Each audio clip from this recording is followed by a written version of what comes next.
ladies and gentlemen. Welcome to another episode of Two Daves in the Dock. You'll notice that there is only a Dave in a dock today, and that's because the other guy decided to take a breather, I suppose. And we all need those moments. This is a note to all you PhDers. Breathe. Take some time for yourself. Don't get on podcasts with two other bearded guys and expect to survive the long haul. All that to be said. Very true. Here today to talk to you a little bit about early publications. Publish early, publish often, I think, is a maximum I've heard, and a little bit about writing styles. So, Colin, what actually are we talking about today? Yeah. So I thought it's at a point, I think all three of us, well, there's two of us here, so the other guy doesn't exist when he's not here. We keep him in the closet. He's in that closet there. He's just turned off for the day. Yeah, but I think we're at that stage now because, after Christmas, academia is spinning back up again. So there's a couple of kind of conference and paper publications that I've seen floating around that we're probably going to be working on over the next couple of months. So he said it'd be a nice stage to kind of talk about in the earliest stages of your PhD, what sort of publication opportunities are there? What sort of events are there? How can you get yourself and your research out into the world at large? And when you're starting, it's kind of unknown. You don't really know how the process works, the styles. Most people have not had the joyous experience of dealing with reviewer number 2 yet, which, is the arch enemy of all academic work, which if you've not had the pleasure of being acquainted with reviewer number 2, that pleasure's coming soon. So I thought, we just have a kind of chat about it and discussion about it, kind of how it works and then the process around it. And then, as you said, some writing styles and how do you adapt your writing style to doing an external publication? Because you might write your PhD in a specific style, but your external publications might necessitate a different style or a different mannerism or whatever. So, I think we should kind of talk about that a little bit. Yeah. So it is the call for papers season, right? Let's start there. Everybody gets these in your inboxes. I know I do. If you're a member of ResearchGate, you're gonna get flooded with things all the time. You've found a couple conferences that you want to attend, right? Or you've attended in the past. Something, whatever gets the juices flowing, as they say. For your PhD, and inevitably, early in spring, as everybody starts to winter, whatever. Winter of our discontents, as the case may be, you get these emails start coming out. Hey, call for papers. So we want all your papers for submission due by March 15th or whatever for this conference that is in August. And you're going, what the actual heck am I going to write about all this stuff? So let's start there. Like, what are these call for papers all about, right? What are we trying to do? How do we get in the door there with something that, that we're interested in, that maybe would fit. So you're right. Call for paper season, you get it, you're flooded, you have to decide which ones. And as you said, a long lead time. Most of them have an awful lot of a long lead time on them. So it can kind of be strange to think about writing a paper now or submitting an idea for presentation in a year's time, maybe. So the two kind of avenues at the early stages are kind of one, self-led, where you identify conferences that would be beneficial for your own work. Maybe they have a great selection of speakers that will be very relevant to you and you can do collaborations with or partnerships with. Maybe it's in a specific field, maybe it's a specific journal, maybe it's a specific industry, whatever it may be, you can identify them. And then you will just follow that conference, and the conference will have a call for submissions or a call for abstracts or whatever.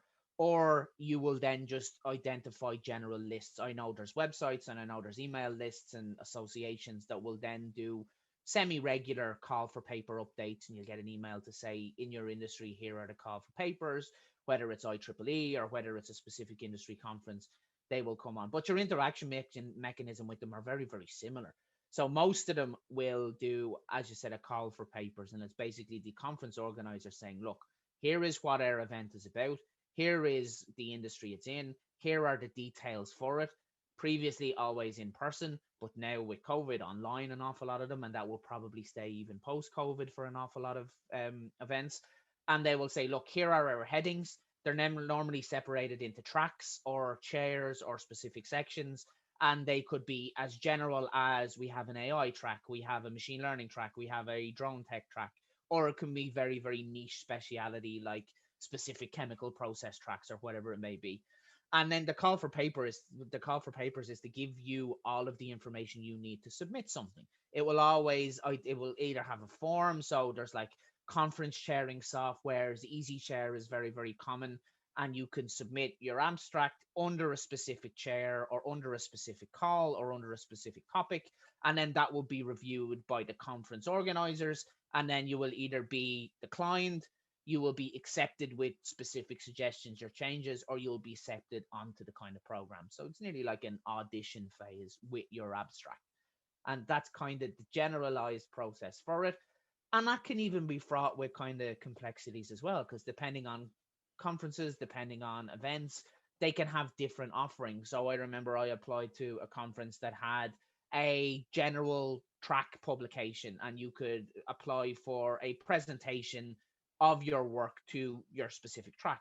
They had a separate one that could apply to the overall conference, so, like the higher level, the cream of the crop, for want of a better word, and you could apply to do your presentation in front of all conference attendees. Other ones there's new elements now, like borrowed from the startup world, competitive tracks, elevator tracks, pitching tracks, Yep. where, maybe you record a little video about your work beforehand and the attendees vote on the ones they want to hear the most, and then you'll be invited to speak a specific track. And then a good thing to note as well about this stage is the difference between publications and presentations. So they're kind of similar, but very different at the same time. Publications go into a journal, and you publish into a specific journal. But most presentations and conferences and everything, they will publish the best or the majority of their submissions in a journal paper, a special conference presentation or a special conference journal after under a specific goal. I know it's very common in IEEE, and Dave probably looks like he has an example of one there. Here's one of my favorites, and something that I'm looking at. This is a materiality and organizing, and these were conference presentations, as I recall, that are bound together into a kind of a journal, or it's done by Oxford University Press, which is notorious for doing that. So yeah, real case in point. These were presentations that were done in a certain way, shape, or form. Exactly. They're tightened up and bound together and pushed out. Exactly. Yeah. And that's the kind of process of it, is like you would apply. So, you apply with your abstract, it gets reviewed, you might get feedback, you might get requested for updates. A couple of weeks, preferably before the conference is on, you'll submit your actual full paper, which will again be reviewed fully. On the day of the conference, you will go and present it, either in person or online. And your presentation basically synthesizes the output of your paper. And then after the conference is over, you will have another chance to refine and kind of update and tweak. And then there'll be a set cutoff date after the conference in which submissions will be accepted until. They will then be further reviewed. Mainly at that stage, it's for formatting and any little errors or that sort of stuff. And then will be published either in a hard copy conference presentation like Dave showed, or on an online portal. An awful lot of them are indexed with Scopus, or they'll go in IEEE publications and journals with their own DOIs, and then it will be a publication for you to then add to your kind of academic CV and things like that going forward. So, and a question that I think an awful lot of people at the earliest stages of PhD think about is, what can you actually write about for these early stage conferences? You might not have even secured or tied down your idea. You might not have a project plan yet. But what I always kind of recommend to students that I work with, and what I did when I did mine, was write in general in your field something that's related to what you do.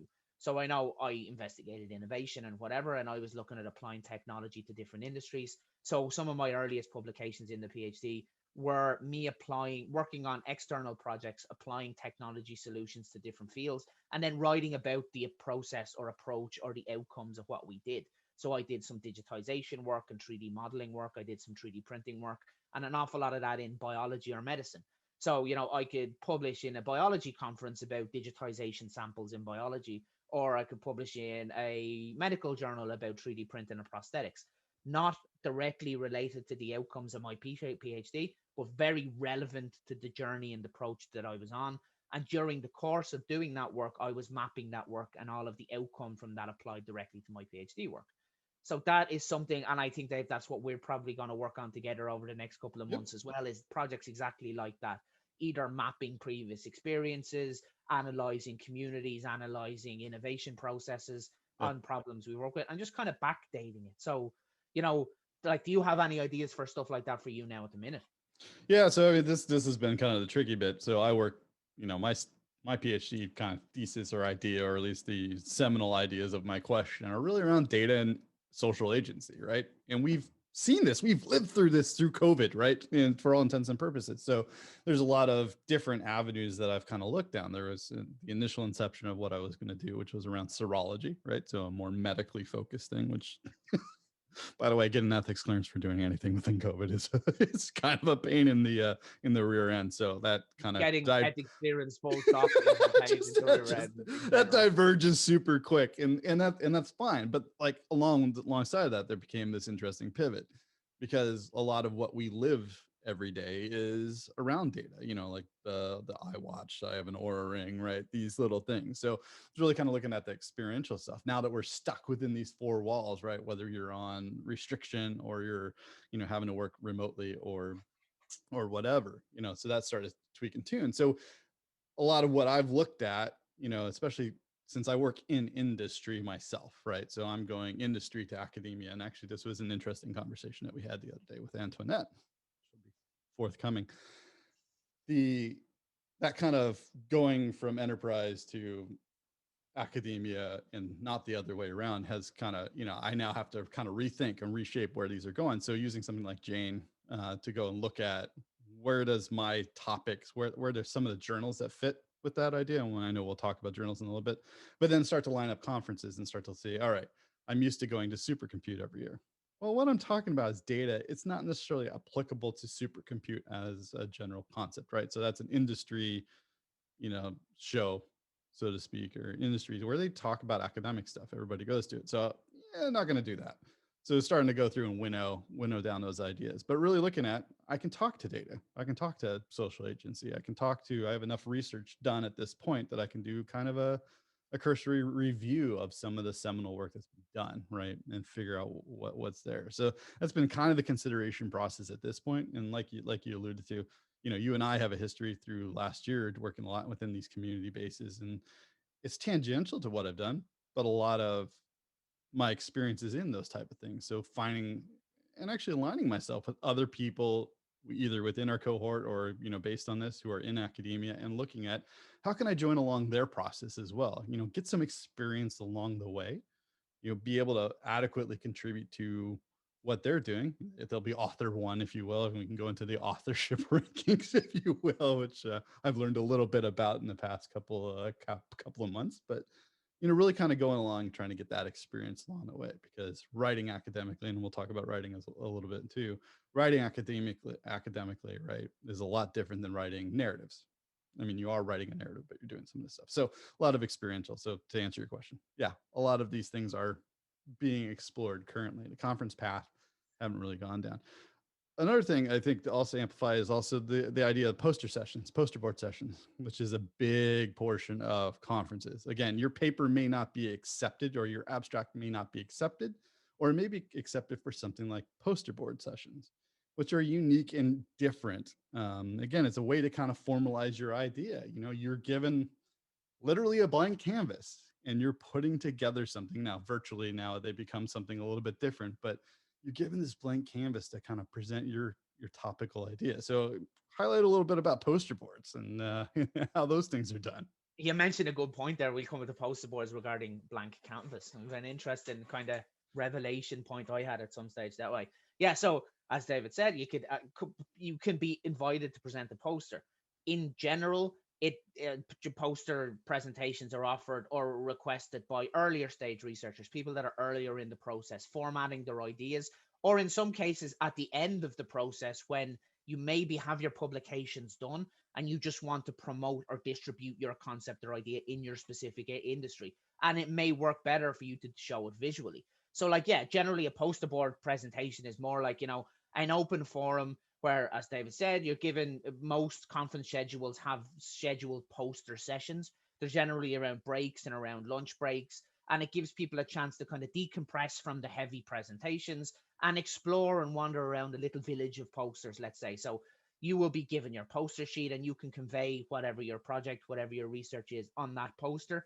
It might run for 30 minutes, 60 minutes, whatever it may be. And you're present next to your poster to answer any questions anyone has about the work you're doing. So it's a really good way to get connected to the people that are in your area, convey your message, convey your idea, convey your research to other people, and have them more in personal, or no, more personal conversations, let's say, on your specific work. You find collaborators, you find external supporters. It's a really, really kind of good session to get involved in. And it kind of breaks the ice, as David said. You know, you get used to talking about research, you get used to academic language, you get used to the questions that are asked of you in these academic conferences. Maybe before the stage you're ready to go up and stand up in front of a couple of hundred people and say, here is my research, here is the work, here is the outcomes. So they are kind of very, very beneficial. And I always remember being able to identify the people when I do conferences overseas. I could always identify the people on my flight that were going from Ireland, or Dublin, when I am, to the same conference as me, because you generally find them with a poster tube that's much bigger with the poster in it, and they're trying to frantically protect the poster from being destroyed by baggage carriers and aircraft in their specific conferences. And like, I'd always wondered, and it was difficult. I'd brought posters with me and tried to protect them. I'd folded them up, and that definitely didn't work. I looked at getting them printed at specific locations, and that was difficult depending on location.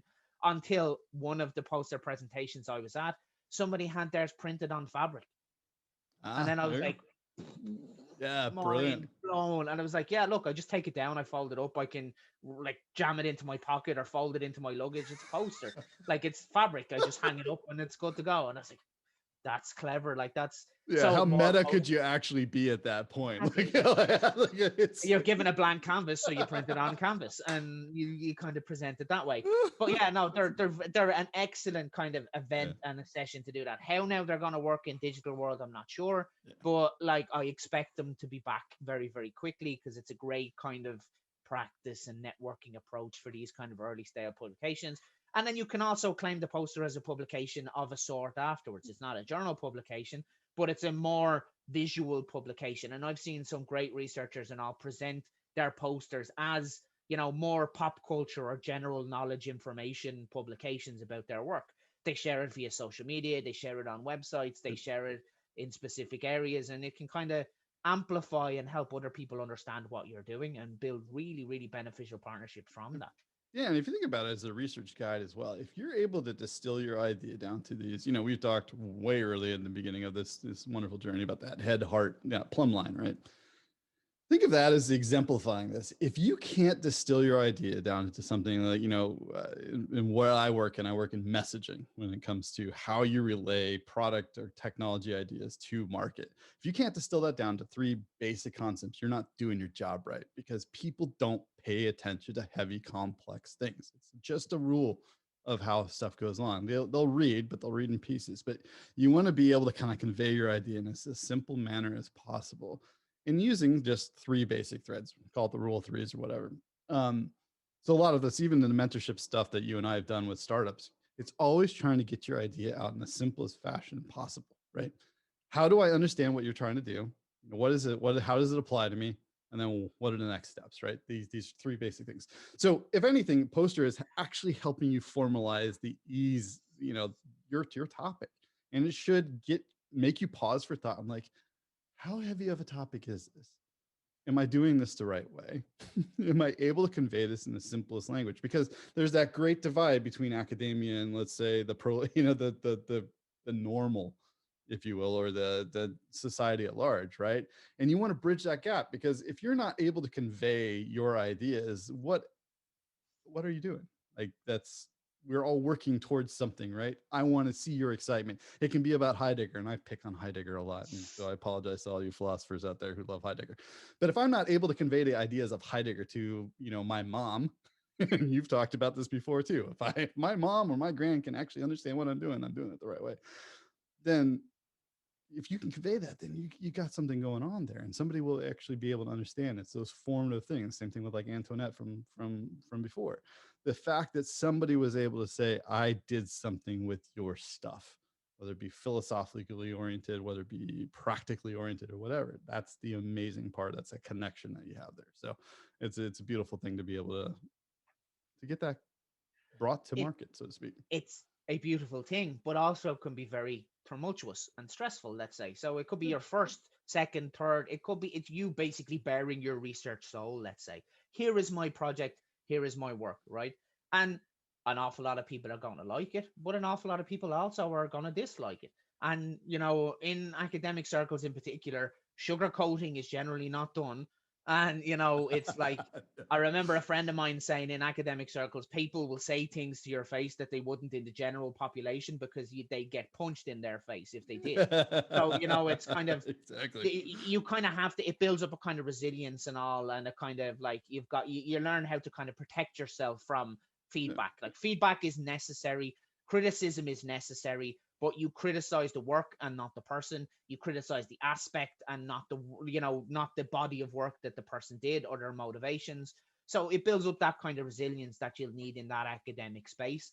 And like, again, that kind of is a nice segue into your kind of reviewers. So, your work is going to be reviewed, whether it's a conference publication, journal publication, or even a conference poster. You'll still submit an abstract, and then that work will be reviewed. So, generally, it's always normally more than one person, between 2 and 3 individuals, and they will it'll be spread out. A conference or an organization will have a reviewer pool. I've done it before. It's where you'll get a selection, a randomized selection of topics and abstracts. You review them, and then you give your opinion on them, and then the opinions are collated, and that ends up in a specific result. So that's when you get into your different reviewers. And if anyone is not familiar, that's where reviewer 2 comes up, mainly for journal publications. So when you get your reviews back, they're de-identified, so you don't know who they were from, which is exactly above board, as it should be. Generally, it's a kind of strange quirk that reviewer 1's feedback always seems to be better than reviewer 2, and reviewer 2 can be absolutely brutal. Like, Yeah. their job is to kind of break your soul with their review, with their feedback. So Yeah. again, you get used to it. And again, it's not, you learn not to be personal with it. The person might not understand your work fully. They might have tried to do your work before and it failed for them. They might have a completely different view on what your work is. But the whole process of this feedback and peer review is to give you quality information and feedback so you can make your work better. Nothing beyond that. Not personal, not a critique on you, not a critique on what you've done. More, here's how you make this work even better going forward. So you get used to that, and then generally there'll be a review cycle for all of these publications where you will get your feedback, and then if it's accepted, you can make your review changes and re-accept, and it's generally a minor occurrence for conferences in particular that you make these specific changes, or it will be rejected. And there's like, it's an unenviable job for the conference organizers, having to sift through all of the submissions. When I did it, I found it quite strange that there's this really strange quirk of people submitting applications for conferences, mainly to get fraudulent visas, which was an eye-opening experience for me. And Wow. certain sectors of the world. I remember one conference I was a reviewer on. I think I got 8 papers with the same title and same content from 8 different individuals from one specific country in the world. I won't say where it is, Yep. but one specific country in the world, and they all just submitted it. And the idea is, if the paper happened to be accepted, and I don't actually have a clue how any of them are, but if it was, these individuals could apply to a visa to travel for student or presentation purposes, and when they land in the country, they disappear into the wind. Yep. So it's a hard process. So if Yep. it takes time, if your feedback takes time, if it is critical, if the process doesn't work, don't hold it against the reviewers, don't hold it against the conference organizers. Improve and take from it as much as you can, and then iterate into that circle and that cycle. Yep. So I mean, that's conferences. You look at journals. Journals are not tied to the same Yeah. kind of cycle, right? So let's talk a little bit about journals here for a moment, because that's another opportunity for publication. It should be, I'd argue, it probably would be your primary method of publication for most of these things. Now, we talked to Chaos early on, right? That's a preprint side. It's great to get your stuff out there, start getting it into that peer cycle and understand that stuff.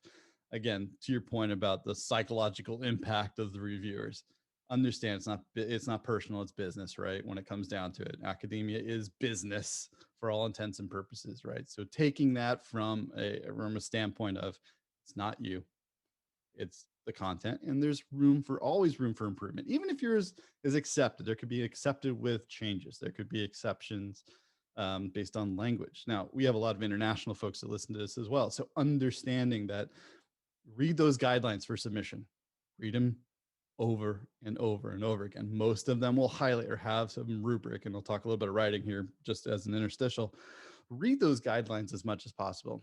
So for example, I'll be doing my thesis in APA sixth edition, right? That's how I choose to do it. It's what I'm familiar with. That's what I'm comfortable with. It. Within our program, we're allowed to choose a style as long as you stick with it, right? So everything I'm going to do is going to be an APA. There's a particular journal that I'm going to be submitting to at some point, which is requiring everything be written in Chicago, Chicago style. Now, I'm going to have to go through and figure out what Chicago style is because it is completely unfamiliar to me. Thankfully, Mendeley and Note, these things have the ability to change your citations very, very quickly into whatever formatting style it is. But it's written in bold letters in the journal submission guidelines. This is the way you're supposed to go. So that's one aspect is, formatting your references and understanding how those things go. The other style is, remember, you're having a conversation to a certain extent about your stuff, your topic, your excitement, your passions, right? Familiarity, as the phrase goes, breeds contempt. And you have to be very, very cautious that when you write, you're not writing contemptuously. And I say that in the nature of, it's not a one-to-one conversation like Colin and I are having right now. You are writing to an audience that does not know you from a hole in the ground. You're writing to an audience of, reviewer 1, 2, 3, could be multiple reviewers. And again, they're going to be looking at your data. They're going to be looking at how you frame your concepts and ideas, and they're going to be brutal. They're going to be looking to see, does this appeal to their audiences that they understand, that they know within their subject matter and expertise?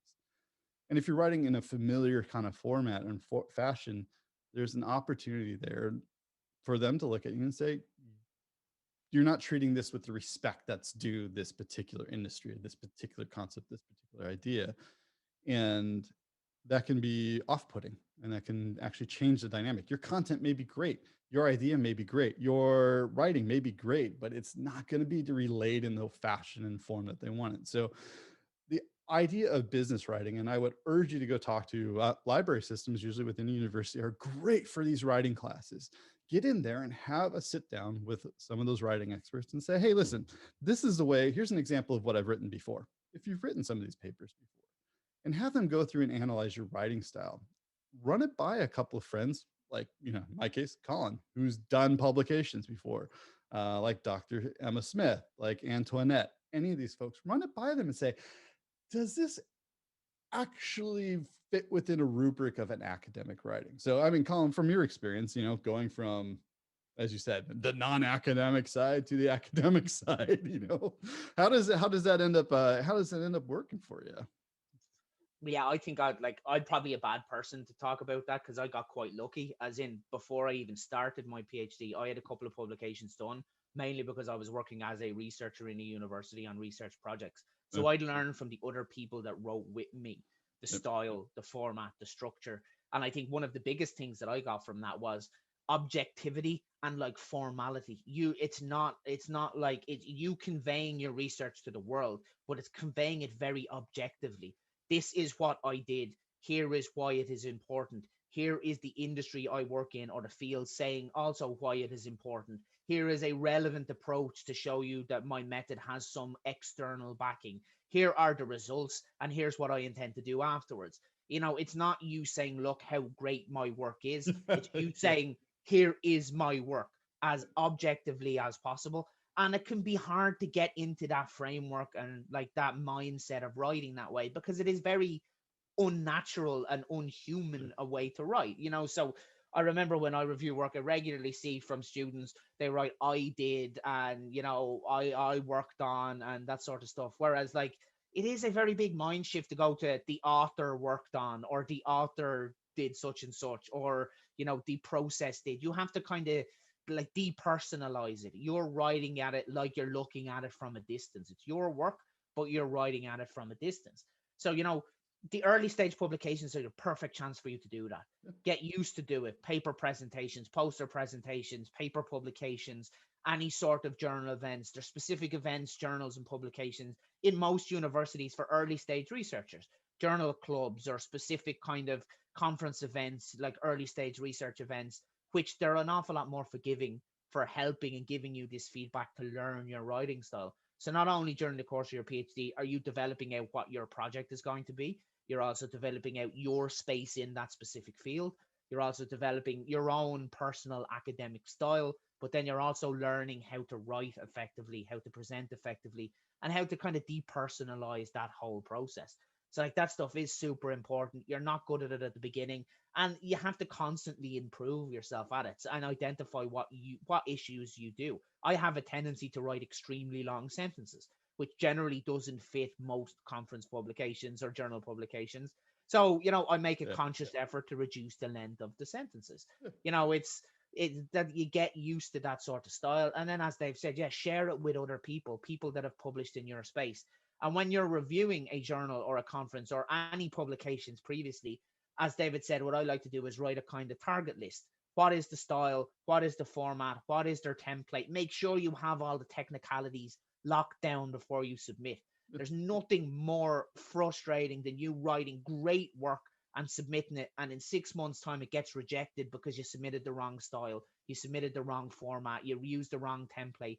Make sure you do all the basic necessities as per the requirements you're given early.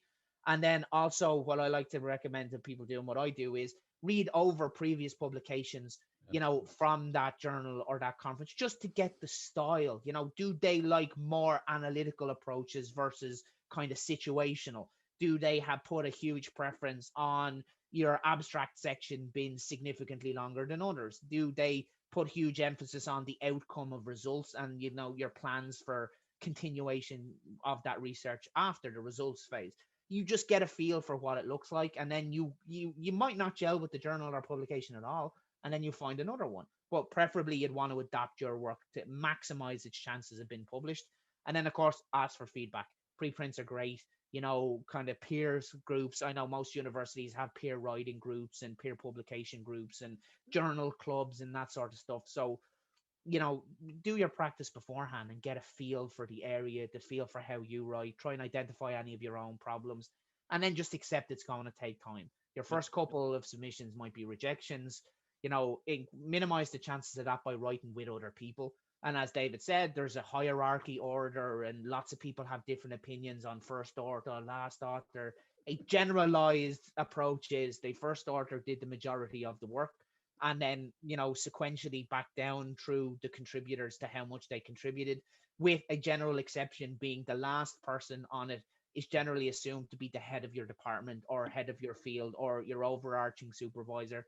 But again, get a feel for that stuff in general doesn't really matter, but like some people really do like that sort of. It's procedural. Yeah, and it's really based on your university or your system and Exactly. the program that you're working through. And yeah, all great words. I mean, again, it comes down to knowing your audience. You're not going to submit an article on, nanotechnology necessarily to the Lancet, you know, and God forbid, maybe it will get accepted. Who knows? Maybe it's nanotechnology within the medical field. But know your audience, right? Don't just, you can cast wide and you can cast far with some of these things, but at a certain point, the law of diminishing returns is going to say you're not going to get out of it what you put into it at all. Yeah. So, and be willing to fail on this stuff too. And you really, you're not failing if you get rejected. That's the best part about this. You're learning from that process. You're figuring out what I have to say, and the method I'm trying to communicate it to may not be equal right now. And it's something that we have to work on, that we have to go through. I know,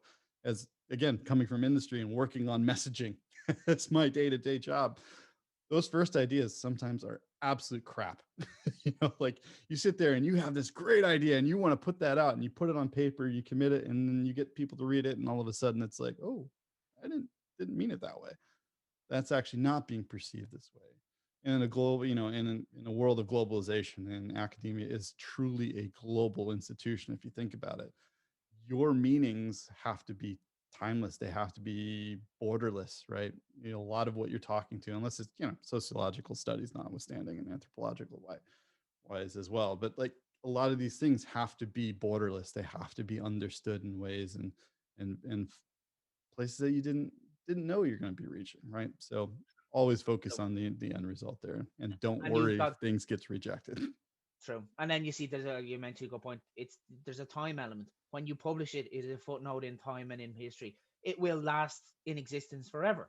which I think is amazing. Like, Yeah. is a piece of your work will exist forever. And you never know, in 50 years' time, something I wrote 3 years ago could be a key piece in the creation of this new industry or future or whatever. That's kind of amazing. So keep an awareness of that. When you publish it, it generally probably won't explode immediately unless you're like a new version of Einstein or something. But who knows? Like, you might say, look, here is my amazing work. And for a long, long time, people might not pick up on it, but it grows and it builds and it gathers pace. The more you publish, the more you write, the more you share, the more you talk, the more you work on. All of that not only increases your current work, but also compounds and improves all your previous work. Somebody might see a paper I write next month, and then that leads them to the papers I wrote last year, and then it leads them to collaborative papers, Dave, that we'll write together. And it just is an interconnected web. So they do last forever. They are very important. Put the effort in, get your kind of eye into it, and just be aware that the process is going to take time and the impact is going to take time to come from those papers as well. But it's great. Get started early.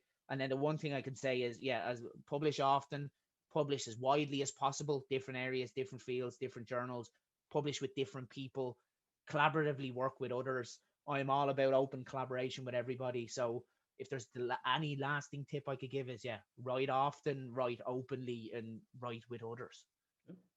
On that, I think that's a perfect place to end this one. And, also make use of PhD chat on Twitter, for example. Look, there are communities out there that are willing to help. And, we're certainly here to, as we explore our own journeys, but we're certainly here to advise on that. I know we'll talk about Vivas at some point, but you've put a real strong thread out there. It's actually been tweeted and retweeted and a whole bunch of stuff. People have really, really enjoyed that. So there's a lot of wisdom in this kind of community that we've built up around this. So with that, thanks for thanks for listening. Attending. Classes in session, people. Thanks for listening to another episode of 2 Daves in the Dock, and we look forward to hearing you next time.